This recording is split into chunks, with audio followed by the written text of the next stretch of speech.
Sumainyo ang Panginoon. At sumaiyo rin. Ang mabuting balita ng Panginoon ayon kay San Juan. Papuri sa iyo, Panginoon.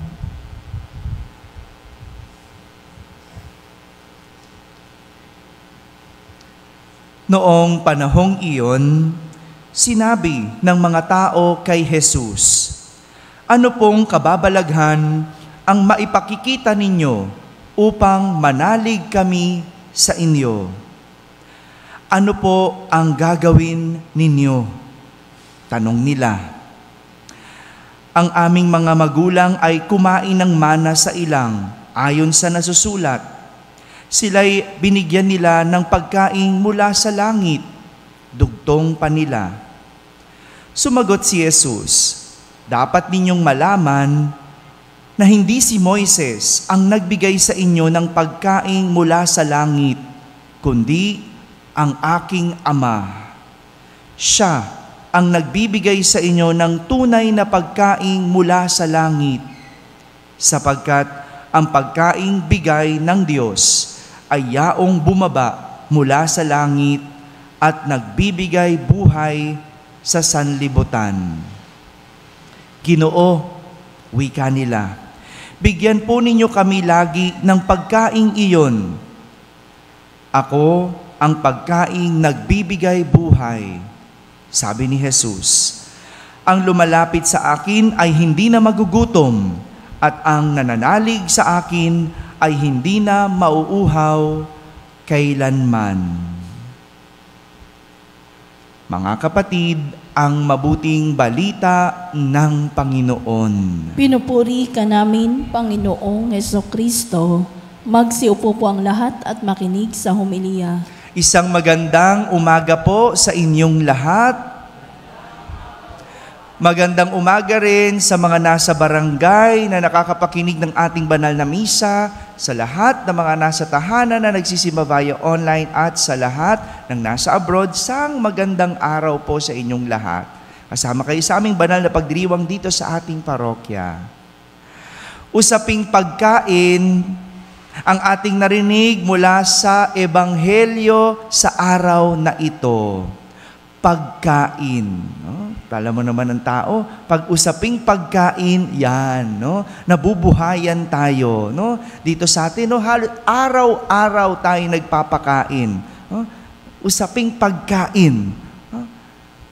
Ang mga tao kasi, naghahanap ng tanda o sign mula kay Jesus. Yun ang ating narinig.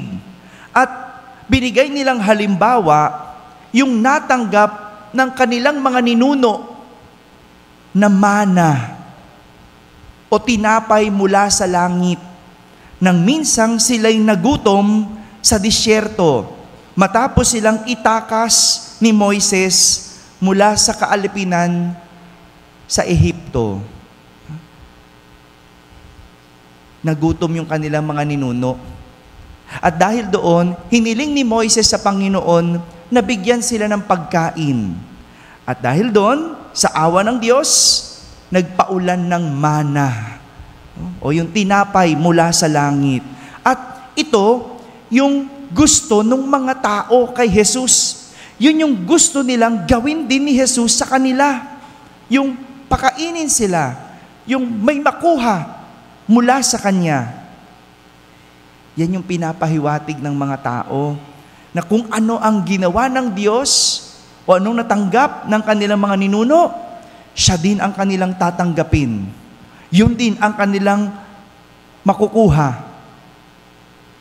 Gusto nilang sila'y pakanin at busugin. Ngunit nilinaw ni Jesus na hindi si Moises ang nagbigay ng pagkain sa kanilang mga ninuno, kundi ang Diyos Ama, ang Kanyang Ama. At yun ang hinahanap nilang pagkain mula kay Jesus. Yun ang gusto nilang makuha mula kay Jesus. Ngunit, sinagot sila ni Jesus sa pagsasabing, "Ako ang pagkaing nagbibigay buhay." Ang lumalapit sa akin ay hindi na magugutom, at ang nananalig sa akin ay hindi na mauuhaw kailanman. Kung kahapon, pinag-usapan natin ang tungkol sa paghingi ng pagkaing nagdudulot ng buhay na walang hanggan. Yan yung ating ebanghelyo kahapon. Ngayon naman, ang nais puntuhin ni Jesus ay siya mismo yun. Siya mismo yung pagkaing nagbibigay buhay. Kahapon, sinasabi lang, hangarin ang pagkaing nagbibigay buhay. Ngayon, sinasabi na ni Jesus mismo, ako ang pagkaing nagbibigay buhay. Kaya hindi na tayo dapat naghahanap pa ng iba, kundi si Jesus lang. Kay Jesus, busog lagi tayo. Kay Jesus, busog lagi tayo.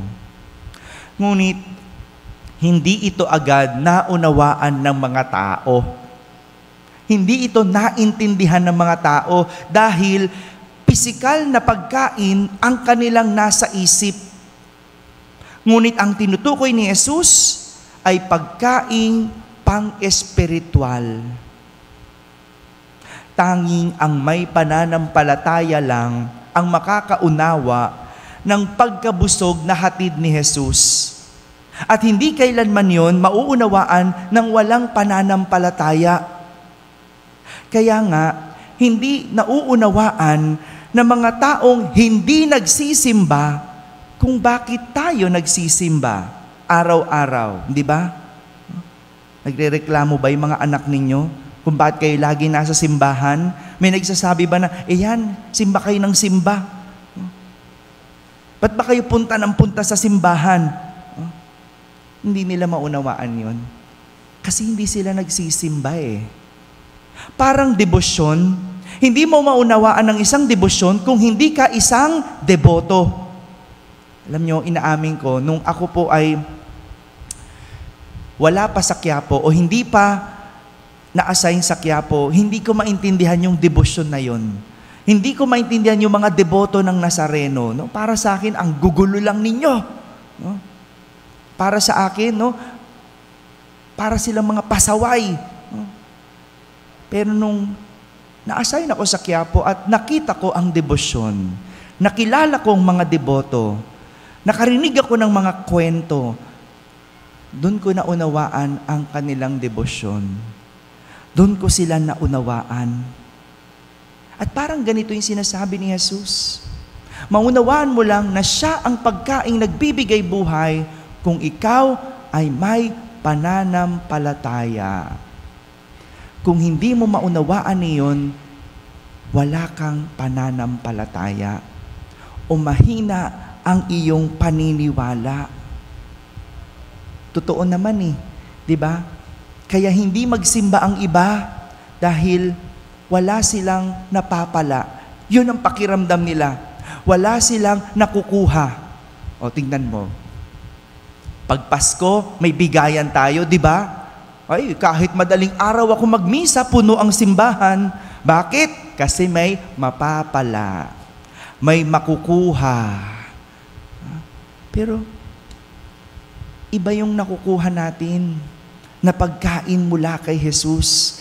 Ibang kabusugan ang hatid ni Jesus. Hindi pisikal, kundi espiritual. Isang pagkain na nakabubusog at hindi na nakakagutom o nakakauhaw kailanman. Ito yung kabusugang espiritual na hatid ni Jesus. Yung busog ka, hindi ka takot na magutom. Yung busog ka, na wala kang kinakatakutan dahil nasa iyo ang Diyos. Mga kapatid, tanging si Jesus lang ang pagkaing makabubusog sa lahat ng uri ng ating kagutuman na hindi magagawa ng pagkaing pangtiyan. Dahil si Jesus ang pagkaing nagbibigay buhay. Amen. Amen. Yaman din lamang na pinag-usapan natin ang pagkain. No? Nais ko pong magpasalamat sa lahat ng mga sponsors at donor na nagbibigay ng pagkain sa mga bata araw-araw na ating kinakatisismo. At salamat din po sa mga nagbibigay ng donation para sa pag-aalay natin ng bulaklak sa ating mahal na Inang Soledad araw-araw. Maraming salamat po. At bukas, Miyerkules, araw ng pagpupulong ng mga kardinal sa buong mundo. Yung ating banal na misa ay iaalay natin para sa pagpili ng mga kardinal ng bagong Santo Papa.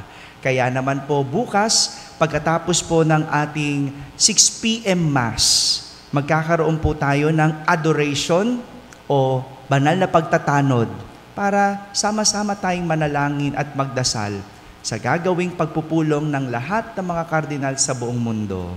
Ganon din, nais ko magpasalamat sa sponsor bukas. No? First Wednesday, no? Nagbigay siya ng ating konting pagsasaluhan. Kaya lahat na magsisimba bukas, makakakain. Ako, in-announce ko na, ang dami niyan. No? Pero okay lang po, kailangan natin na maraming magdadasal. Kailangan natin magdasal para makapili ang mga kardinal ng nararapat, karapat-dapat na maging Santo Papa. Muli po, bukas po yan, pagkatapos po ng ating 6 p.m. Mass. Maraming salamat po. Sumainyo ang Panginoon. At sumaiyo rin. Pagpalain kayo ng makapangyarihang Diyos, Ama at Anak at Espiritu Santo. Amen. Tapos na pong ating pagdiriwang, humaiking taglay ang pag-ibig at kapayapaan ni Kristo. Salamat sa Diyos.